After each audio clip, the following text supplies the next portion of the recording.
하나님께서 그들의 마음을 정욕대로 더러움에 내버려 두사 그들의 몸을 서로 욕되게 하게 하셨으니 이는 그들이 하나님의 진리를 거짓 것으로 바꾸어 피조물을 조물주보다 더 경배하고 섬김이라.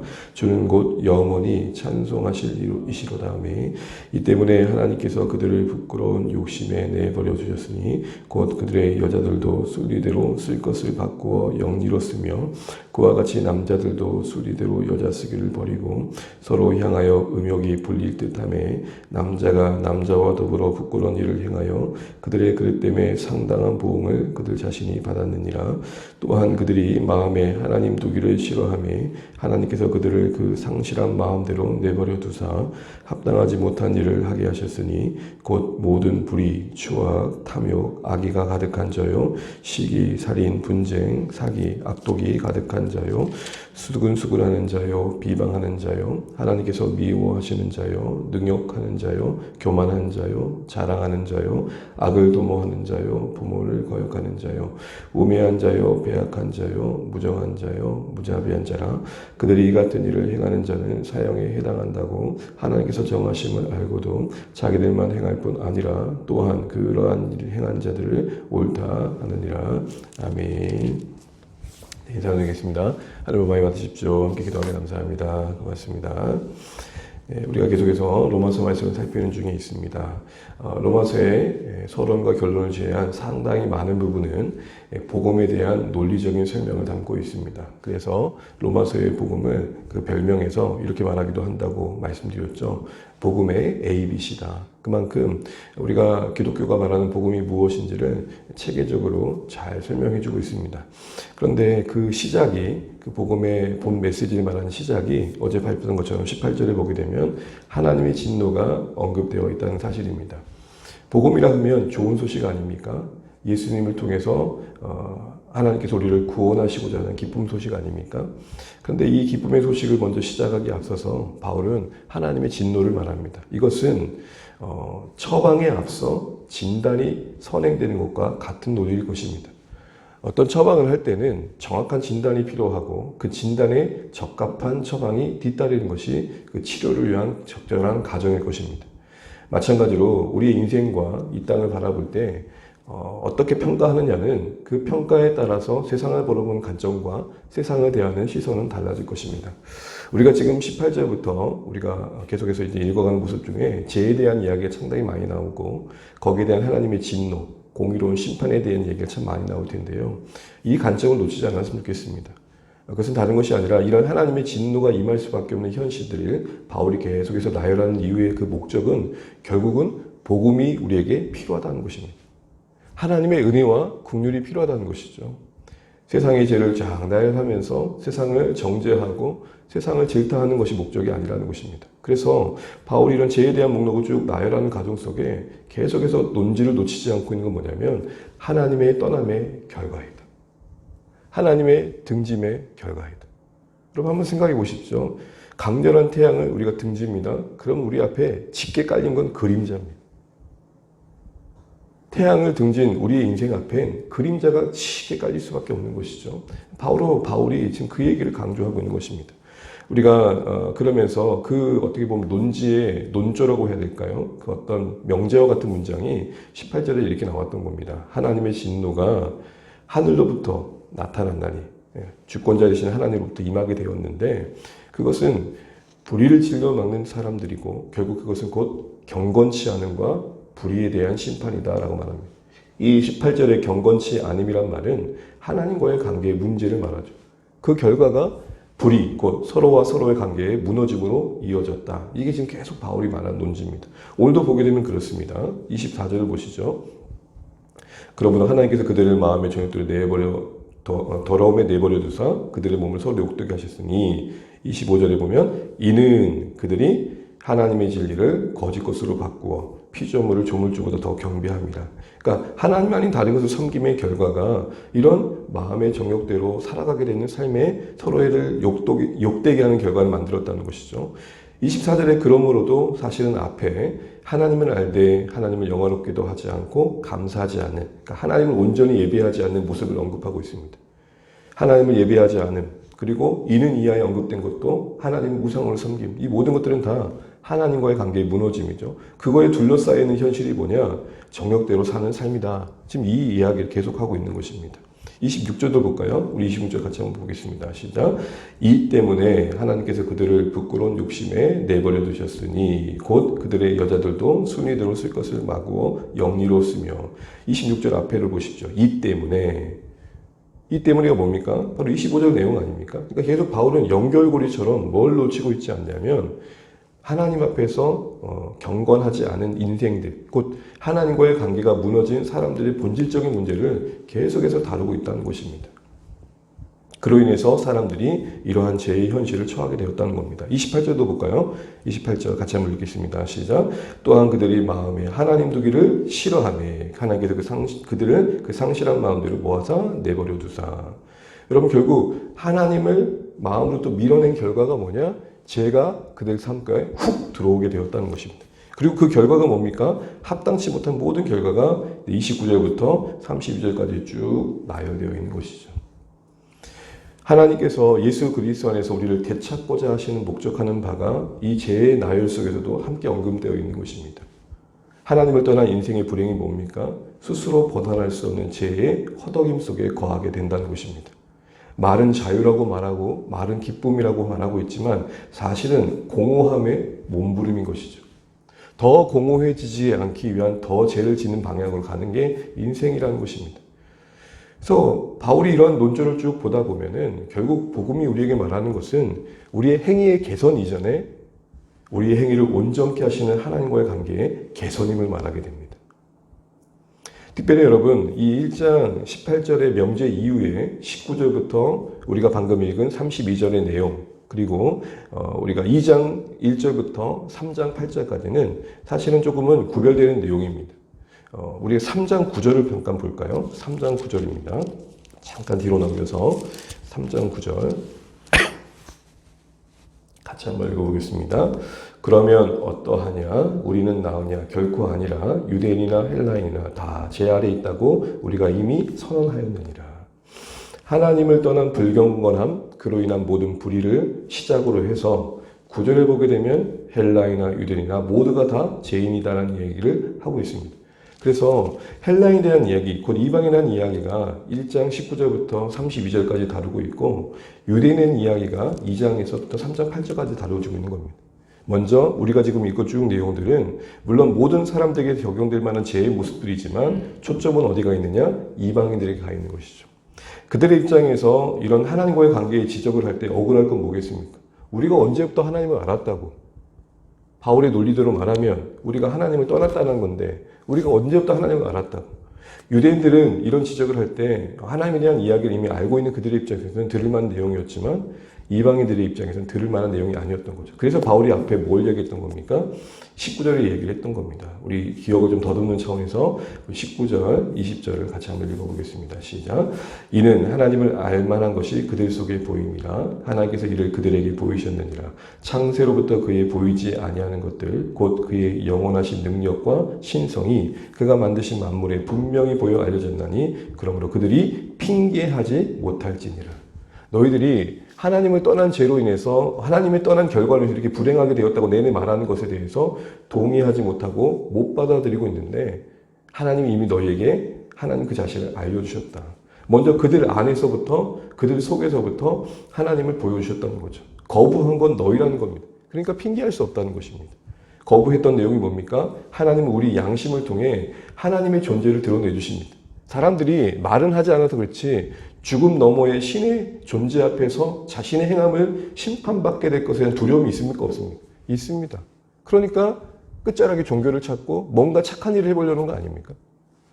봐라, 너희 안에 하나님이 심어놓으신 그 하나님의 존재에 대한 두려움을 너희들이 억지로 부정해서 여기까지 온 거지 사실은 하나님이 너희에게 놓고 하셨다. 또 밖으로는 어떻습니까? 눈에 보이는 현실들을 봐라. 만물을 봐라. 우연이라고 하기엔 너무 정교하고 오묘하잖아.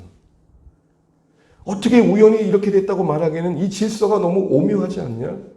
그 안에 있는 신비로움과 장엄함을 봐라. 그게 하나님의 계심의 증거다. 그래 너희들은 그 눈으로 보고도 또 마음으로 부르시는 하나님의 음성을 듣고도 애써 막지 않았느냐? 이 막다라는 표현이 뭐였습니까? 억누르고 지우다는 거거든요. 여러분, 우리 아이들이 이렇게 막 여기서 막 쓰고 막 지우잖아요. 노트를 보면은 지웠는데도 지저분해요. 왜 그럴까요? 얼마나 피 묻어서 썼는지 아무리 지우려도 지우지 않아요. 그러니까 그러니까 연필의 어떤 그 연필은 지우지 보지만 그 태죽은 남아있는 거죠. 무슨 말이죠? 우리가 아무리 하나님을 지우려고 해도 하나님 그 존재를 부정할 수 없는 것이죠.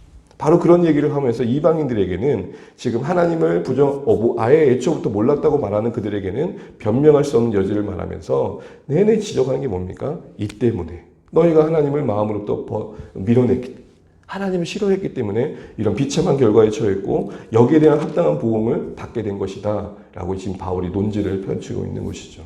불행한 것은 32절입니다. 우리 32절 한번 읽어보겠습니다.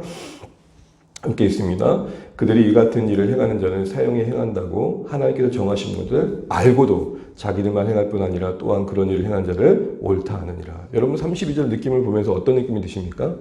죄의 문제를 해결할 수 없는 그런 실력이 전혀 없는 인생의 현실들을 보게 됩니다. 고작 죄의 문제를 해결한다는 방법이 뭡니까? 변명이고 합리화죠. 야, 다 그래. 다 그런데 뭐 유돌나게 너 그러려고 그래. 그러면서 죄의 물결을 더 거세게 만들어서 모두가 다 그럴 수밖에 없다는 현실 속에 그건 죄가 아니야라는 수준을 엄격히 떨어뜨리죠. 여러분 여기서 이제 말씀을 마무리하면서 중요한 것을 보게 됩니다.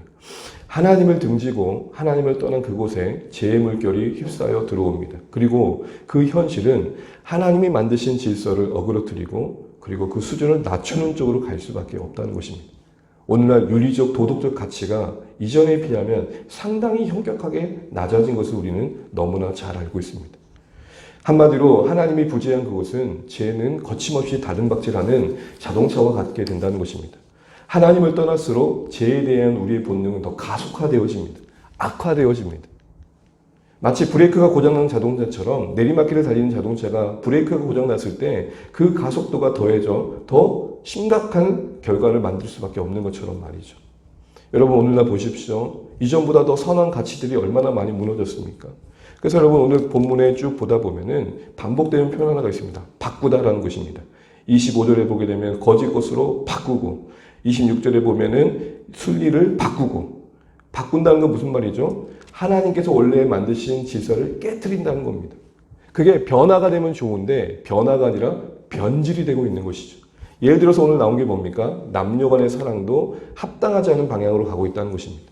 하나님은 남과 여를 만들어 함께 아름다운 가정을 이루는 것이 창조의 계획과 목적인데 남남과 여여가 가정을 이룬다니 말도 안 되는 일들이 지금 현실적으로 일어나고 있고 그게 인권이라는 이름으로 명문화되고 보호받고 있는 쪽으로 가고 있는 것.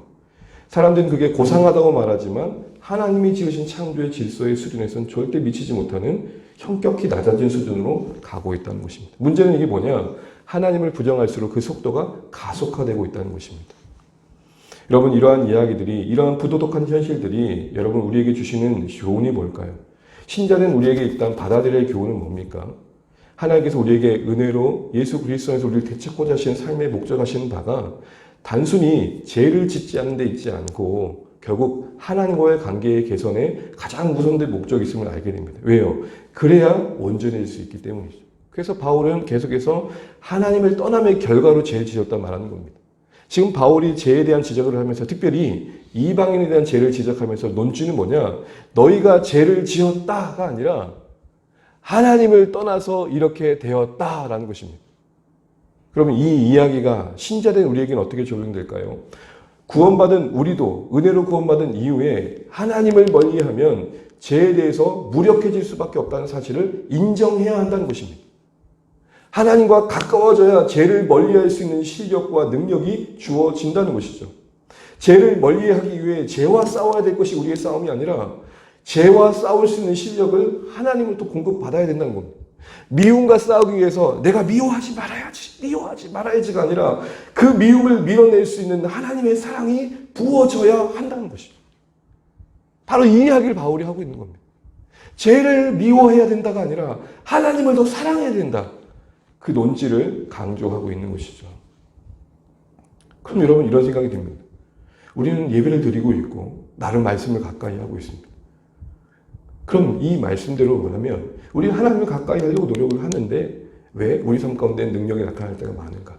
뭐 여러 이유가 있겠지만 저는 이걸 다시 한번 생각해 보면 좋겠습니다.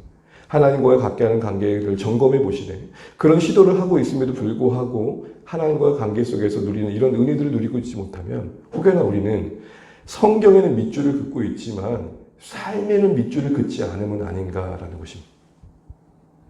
경건의 형식이 그 말 그대로 형식으로만 남아있는 것이죠. 하나님의 관계가 우리를 지켜줍니다. 그 관계가 우리를 지켜주고 우리를 죄로부터 멀어지게 하기 위해선 정말 그 관계의 진실함이 회복되어야 되는 것이죠. 말씀을 한 구절 한 구절을 읽어갈 때마다 우리의 삶에 밑줄을 그어 가실 수 있는 우리의 삶이 되시기를 주님의 이름으로 축복합니다. 하나님의 말씀이 그냥 읽고 듣고 암송되어지는 그런 어떤 우리의 어떤 행위에만 머물 게 아니라 우리의 존재의 밑줄을 긋는 여정이 되어야 되는 것이죠. 말씀 하나하나가 나 자신에게 먼저 우선적으로 적용되어야 한다는 것입니다.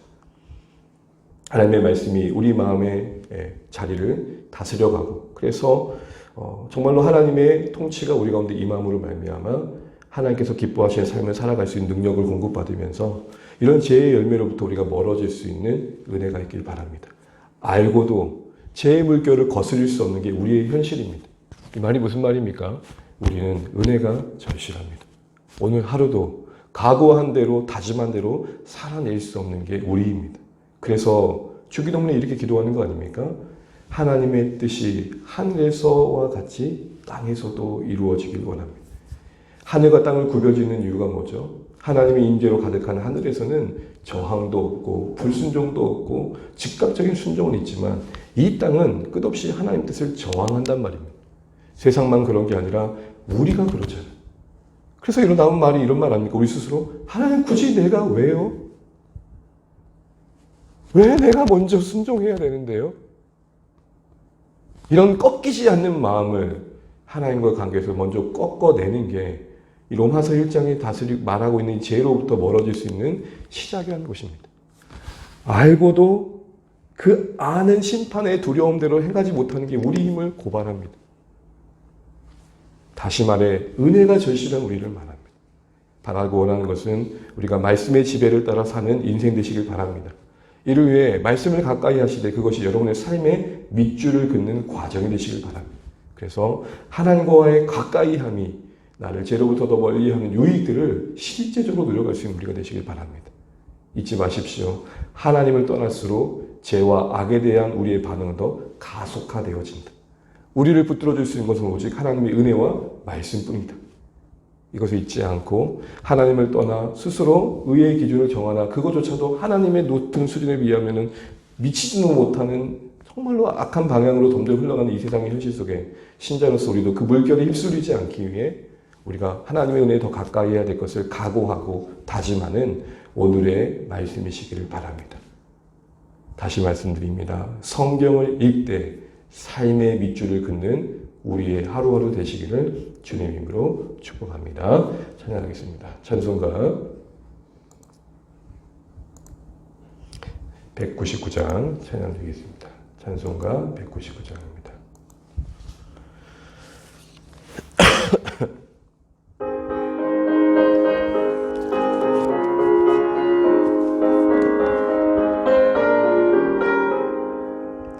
나의 사랑하는 죄 비록 헤어졌으나 어머니의 무릎 위에 앉아서 재미있게 듣던 말 그때 일을 지금도 내가 잊지 않고 기억합니다.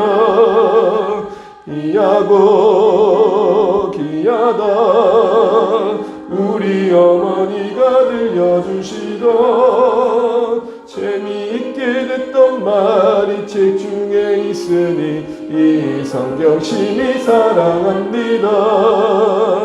옛날 용맹스럽던 다니엘의 경험과 유대 임금 다윗 왕의 역사와 주의 선지 엘리야 바람 타고 하늘에 올라가던 길을 기억합니다. 귀하고 귀하다 우리 어머니가 들려주시던 재미있게 듣던 말이 책 중에 있으니 이 성경 심히 사랑합니다.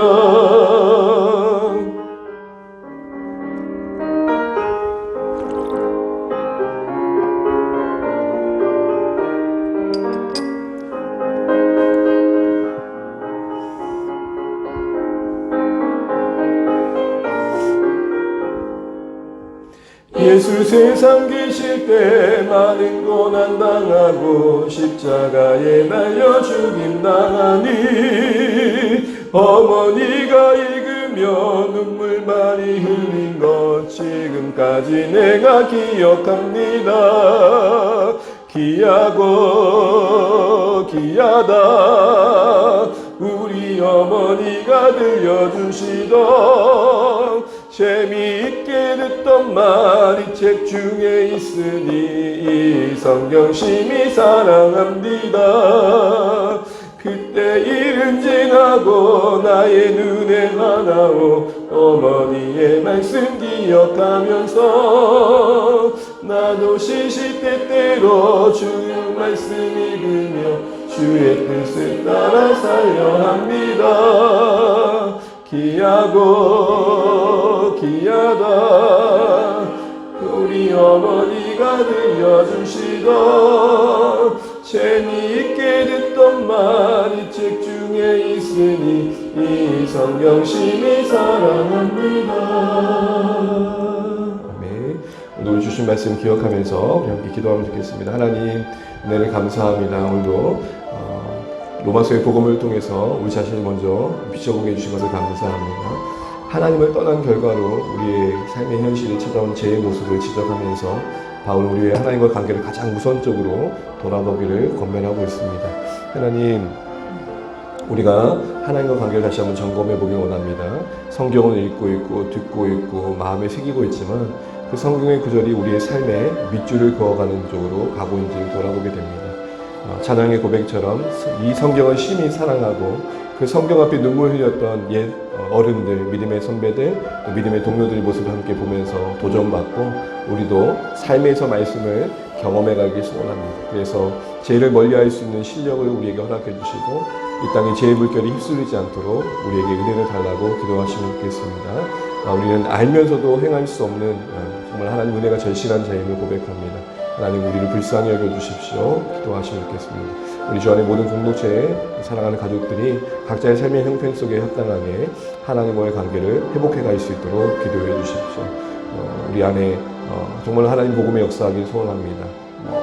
따뜻한 사귐과 성교도 공동체를 잘 이루어가게 도와주시고 걸음걸음 걸을 때마다 하나님 회복시켜 주신 영혼들 또 그 나라가 이루어짐을 보게 해주십시오. 우리 자녀들을 위해 기도해 주시고 사랑 가족들 구의할 그를 기도해 주십시오. 특별히 연약한 가운데 있는 성도들을 기억하여 주시고 기도해 주십시오. 또 이 나라 이 민족과 세우신 교회들을 위해서 선교지와 하나님의 은혜와 긍휼이 필요한 전쟁과 또 고통을 아파하는 곳에 하나님의 긍휼이 임할 수 있도록 기도해 주시기 바랍니다. 각자 기도 제목 가지고 기도하시고 오늘 주 안에서 복된 하루 되시기 바랍니다. 우리 함께 기도하시겠습니다. 하나님의 은혜를 감사합니다. 오늘 우리에게 허락하신 한 날을 말씀하기로 시작하게 하셔서 감사합니다. 하나님, 우리가 오늘 말씀 앞에 우리 자신을 정직하게 비춰보게 됩니다. 심판받을 줄을 알면서도 돌이킬 수 없는 우리의 모습들을 보게 됩니다. 그래서 우리에게 복음이 은혜로 주어짐을 알게 됩니다. 하나님이 그리스도 안에서 우리를 되찾고자 하지 않으시면 우리에게는 정말로 하나님 진노로부터 벗어날 수 있는 실력이 우리에게 없음을 알게 됩니다. 하나님 도와주십시오. 우리를 구원할 수 없음을 인정하고 우리가 하나님의 긍휼을 구합니다. 우리 복음을 우리에게 선물로 주어야 될 것은 우리가 우리의 선한 것을 만질 수 없는 악함의 현실 속에 있기 때문에 고백하게 됩니다. 하나님 은혜를 베풀어 주십시오. 우리에게 정말로 복음이 절실하게 도와주십시오.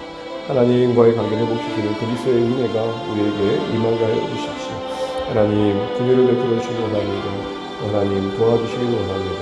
하나님 도와주시옵소서. 하나님 이것이 우리에게 은혜로 주어진 것입니다. 우리가 우리의 힘으로 이것을 건들 수 없음을 압니다. 주님 말씀과의 관계 우리 회복하게 도와주시고 하나님 정말 하나님과 관계의 회복을 위해 기도하게 도와주십시오. 하나님 은혜를 베풀어 주시기 원합니다. 하나님 우리를 불쌍히 여겨 주옵소서. 하나님 은혜를 베풀어 주옵소서. 우리가 우리의 붙들어 도와주시고 하나님 말씀을 읽고 공부하고 외우는 과정 속에 그 말씀을 먼저 우리 삶의 밑줄을 그을 수 있도록 하나님 도와주시옵소서.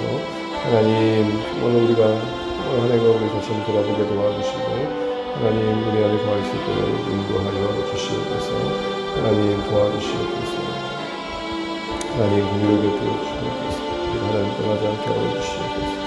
하나님 주 안에 공동체를 붙들어 주시고 하나님의 은혜 안에 거하며 오늘 함께 말씀을 가까이 하게 하시고 기도로 하나님 은혜를 구하게 도와주시고 우리 안에 연약함이 극복되게 도와주시고 아버지 하나님 우리 안에 구원의 역사가 이루어지게 도와주십시오. 사랑하는 가족들과 VIP들 주께로 돌아올 영혼들 회복되어지는 보게 하여 주시옵소서.